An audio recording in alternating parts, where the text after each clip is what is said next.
Hello friends, स्वागत है तमारू मारी गुजराती रसोई टिप्स चैनल में। आज આપણે બનાવીશું મુંબઈ સ્ટાઇલ કુકરમાં પાવભાજી। સૌથી પહેલા તમે જો મારી ચેનલ પર નવા છો તો આ જ રીતની નવી નવી રેસીપી મેળવવા માટે મારી ચેનલને સબસ્ક્રાઇબ કરી રાખજો।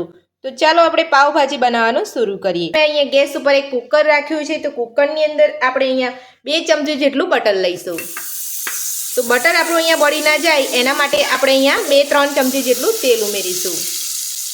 तो 2 થી 3 ચમચી જેટલું આપણે અહીંયા તેલ ઉમેરવાનું છે। તો હવે આપણે બંનેને આપણે અહીંયા ગરમ થવા દઈશું। તો હવે આપણે એમાં નાની ચમચી જીરું ઉમેરીશું। તો જીરું આપણું અહીંયા સરસ રીતે કકડી ગયું છે। તો હવે આપણે બે મોટી સાઈઝની ડુંગળીને અહીંયા લાંબી કટ કરી લીધી છે એ ઉમેરી દઈશું। ડુંગળીને આપણે અહીંયા થોડી સાતળી લઈશું।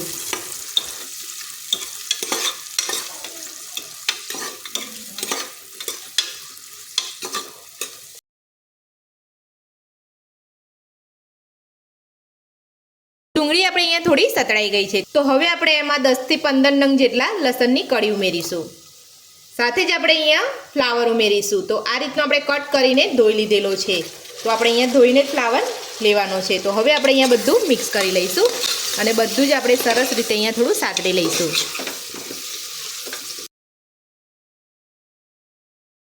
તો ફ્લાવર વગર તો આપણી પાવભાજી અહીંયા અધૂરી જ છે। તો ફ્લાવર તમારે અહીંયા લેવાનું ચોક્કસથી ભૂલતા નહીં। तो આપણે બધું જ અહીંયા સરસ રીતે મિક્સ કરી લીધું અને અહીંયા સતળાઈ ગયું છે। તો હવે આપણે એમાં એક કેપ્સિકમને મેં અહીંયા સમારીને લીધું છે એ આપણે અહીંયા લઈ લઈશું। તો આ રીતના આપણે અહીંયા નાના પીસ કરી લેવાના છે। સાથે જ આપણે અહીંયા એક વાટકી આપણે અહીંયા ગાજર લીધું છે। ગાજરને પણ આ રીતે તમારે અહીંયા નાનું કટ કરીને લઈ લેવાનું છે।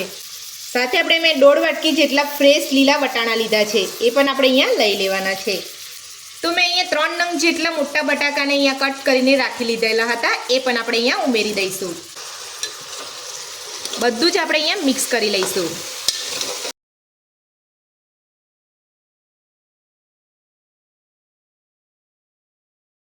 તો આ રીતે કુકરમાં થોડું સતળાય ત્યાં સુધી આપણે એને 2 થી 3 મિનિટ જેટલું થવા દઈશું। આપણે વધારે પડતું અહીંયા નથી સાતળવાનું। તો 2 મિનિટ જેટલું થઈ ગયું છે। તો હવે આપણે એમાં 1 ચમચી જેટલી આદુની પેસ્ટ ઉમેરીશું। સાથે જ મેં અહીંયા એક બીટનો ટુકડો લીધો છે એ આપણે અહીંયા ટુકડા કરીને નથી લેવાનો, આપણે અહીંયા છીણીને લઈ લઈશું। તો જો તમે અહીંયા બીટના ટુકડા કરીને ઉમેરશો ને તો તમારું અહીંયા બીટ જલ્દી સરસ રીતે કૂક નહીં થાય। બીટ ઉમેરવાથી આપણી પાવભાજી કલરમાં પણ સરસ થશે અને ટેસ્ટ પણ આપણો અહીંયા સરસ લાગશે।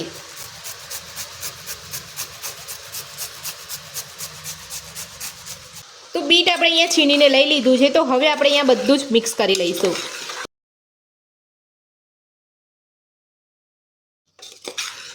તો બીટ ઉમેરીને આપણે અહીંયા બધું જ મિક્સ કરી લીધું છે। તો હવે આપણે એમાં થોડા મસાલા કરી લઈશું। તો હવે આપણે સ્વાદ પ્રમાણે મીઠું ઉમેરીશું। અડધી ચમચી હળદર પાવડર ઉમેરીશું। 1 ચમચી ધાણા જીરું પાવડર ઉમેરીશું।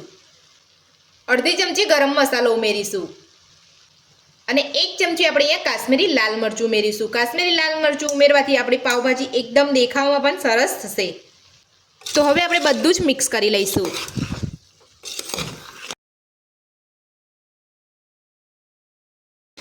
તો તમે આ રીતે કુકરમાં પાવભાજી બનાવશો તો એકદમ ઝટપટ પાવભાજી તમારી બનીને તૈયાર થઈ જશે અને તમારે અહીંયા વધારે પડતી મહેનત પણ નહીં પડે। તો બધું જ આપણે અહીંયા મિક્સ કરી લીધું છે। તો હવે આપણે કુકર ઉપર ઢાંકણ મૂકીને 3 થી 4 મિનિટ માટે થવા દઈશું। તો આપણે અહીંયા આ રીતે જ ઢાંકણ મૂકવાનું છે, આપણે કુકર સાથે ઢાંકણને ફિટ નથી કરવાનું। તો 3 થી 4 મિનિટ જેટલો સમય થઈ ગયો છે। તો હવે આપણે કુકરનું ઢાંકણ ઉપરથી લઈ ચેક કરી લઈશું। તો અહીંયા બધું જ સરસ રીતે અહીંયા સતળાઈ ગયું છે અને અંદર શાકભાજીમાંથી પાણી પણ સરસ છૂટું પડી ગયું છે। તો હવે આપણે એની અંદર પાણી એડ કરીશું। તો તમે જ્યારે પણ આ રીતની પાવભાજી બનાવો ત્યારે તમારે અહીંયા નોર્મલ પાણી નથી એડ કરવાનું। જો તમે આ રીતે પાવભાજીની અંદર નોર્મલ પાણી એડ કરી દેશો તો જે પણ આપણે અહીંયા શાકભાજી સરસ રીતે કૂક થયા છે એ પણ અહીંયા ઠંડા પડી જશે અને એનો ટેસ્ટ પણ બદલાઈ જશે। તો હવે આપણે જે અહીંયા બાજુમાં ગરમ પાણી કર્યું છે એ ગરમ પાણી આપણે ઉમેરી લઈશું।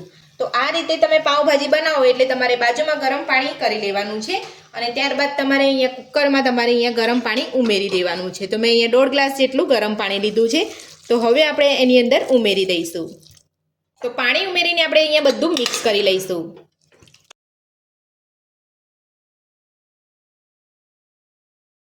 પાણી ઉમેરીને બધું જ મિક્સ કરી લીધું છે. તો હવે આપણે ઢાંકણ બંધ કરી અને 3 વિસલ કરી લઈશું.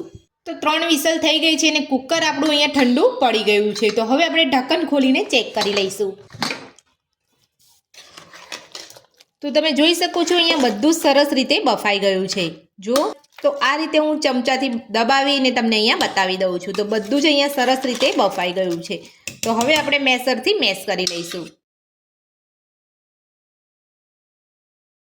તો આપણે અહીંયા બધું જ સરસ રીતે મેશ કરી લીધું છે. તો હવે આપણે પાવભાજીનો સ્વાદ અને કલર વધારવા માટે એક પેસ્ટ બનાવી લઈશું.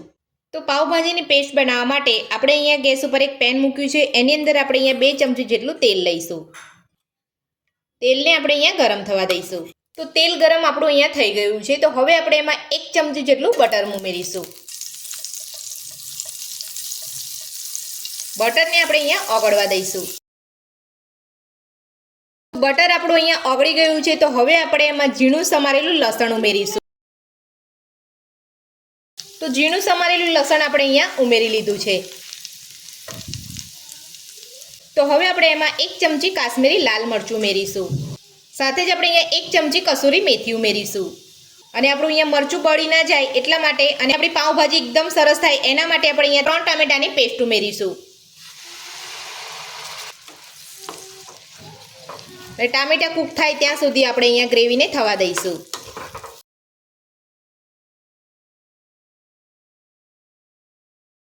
તો બધા જ ટેસ્ટને બેલેન્સ કરવા માટે 1 નાની ચમચી જેટલી ખાંડ ઉમેરીશું. સાથે જ આપણે અહીંયા 2 ચમચી જેટલો પાવભાજીનો મસાલો લીધો છે એ પણ આપણે અહીંયા ઉમેરી લઈશું. અને બધું જ આપણે અહીંયા મિક્સ કરી લઈશું.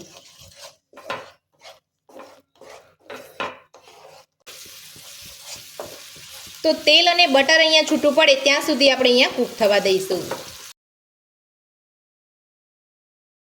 તો તમે જોઈ શકો છો ગ્રેવીમાંથી એકદમ સરસ રીતે તેલ અને બટર અહીંયા છૂટું પડી ગયું છે. તો ગ્રેવી આપણી અહીંયા સરસ કૂક થઈ ગઈ છે. તો હવે આપણે કુકરમાં બધું જ મેશ કરી લીધેલું છે એની અંદર આપણે અહીંયા ગ્રેવીને ઉમેરી દઈશું.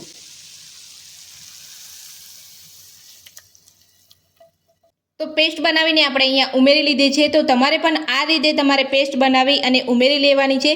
આ રીતની પેસ્ટ ઉમેરવાથી તમારો પાવભાજીનો કલર અને ટેસ્ટ પણ એકદમ સરસ લાગશે. તો બધું જ આપણે મિક્સ કરી લીધું છે. તો હવે આપણે કુકરને અહીંયા ગેસ ઉપર રાખી લઈશું. બધું જ મિક્સ કર્યા પછી તમારે અહીંયા ગેસની ફ્લેમ મીડિયમ રાખવાની છે. અહીંયા ફૂલ ગેસ નથી રાખવાનો. તો બધું જ આપણે અહીંયા મિક્સ કરી લીધું છે. તો હવે આપણે એમાં જરૂર મુજબ ગરમ પાણી ઉમેરીશું.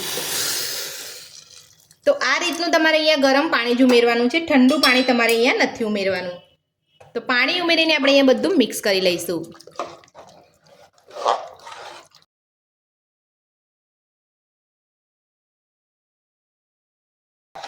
તો પાણી ઉમેરીને આપણે અહીંયા બધું જ સરસ મિક્સ કરી લીધું છે. તો હવે આપણે અહીંયા તેલ છૂટું પડે ત્યાં સુધી આપણે અહીંયા ભાજીને થવા દઈશું.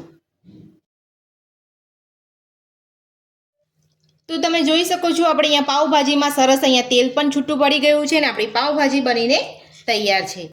તો હવે આપણે અહીંયા ગેસની ફ્લેમ બંધ કરી દઈશું અને લીલા ધાણા ઉમેરીને ગરમા ગરમ પાવભાજીને આપણે અહીંયા સર્વ કરી લઈશું.